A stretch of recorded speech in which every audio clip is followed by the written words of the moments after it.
এবারে metal presents কৃষি সংবাদ, সুজলা সুফলা।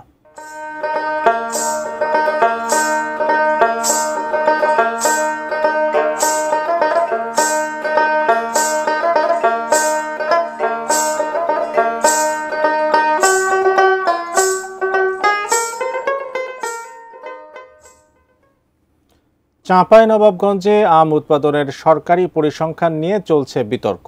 কৃষি বিভাগ ও পরিসংখ্যান ব্যুরো মোট আম উৎপাদনের যে তথ্য দিচ্ছে তার চেয়ে প্রায় দ্বিগুণ আম জেলায় উৎপাদন হয় দাবি অংশীজনদের।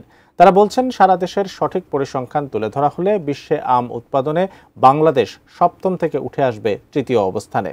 চাঁপাইনবাবগঞ্জ প্রতিনিধি মোহাম্মদ নাদিম হোসেনের তথ্য এবং ছবিতে ডেস্ক রিপোর্ট। দেশে আমের মোট উৎপাদনের 1/3 হয় চাঁপাইনবাবগঞ্জে। আমের রাজধানী খ্যাত এ জেলায় বছরে কি পরিমাণ আম উৎপাদন হয় সেই পরিসংখ্যান নিয়ে রয়েছে বিতর্ক।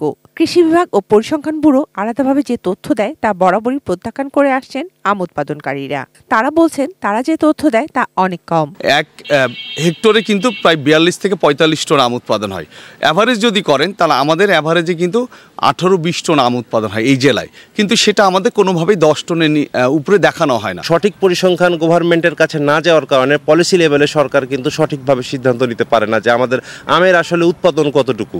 গভর্নমেন্ট পলিসি লেভেলে সিদ্ধান্ত নিতে না পারার কারণে কিন্তু আমরা যারা চাষি আছি আমাদের আমের ন্যায্য মূল্য নিশ্চিত হয় না। কৃষি বিভাগের তথ্য অনুযায়ী চাঁপাইনবাবগঞ্জে 37,504 হেক্টর জমিতে আম বাগান রয়েছে। এবছর উৎপাদন লক্ষ্যমাত্রা 3,86,000 মেট্রিক টন। 2023 সালে উৎপাদন ছিল 4.5 লাখ মেট্রিক টন আর গত বছর 3.5 লাখ মেট্রিক টন। অথচ পরিসংখ্যান ব্যুরো 2023 সালে আম উৎপাদন দেখায় মাত্র 1,17,000 মেট্রিক টন। পরের বছর 1,04,10,165 মেট্রিক টন। উৎপাদনকারীদের সঙ্গে সরকারি তথ্যের এত হেরফের কেন? জমির সাথে সাথে আমাদের কিন্তু গাছের সংখ্যাটাও কিন্তু আমাদের আছে।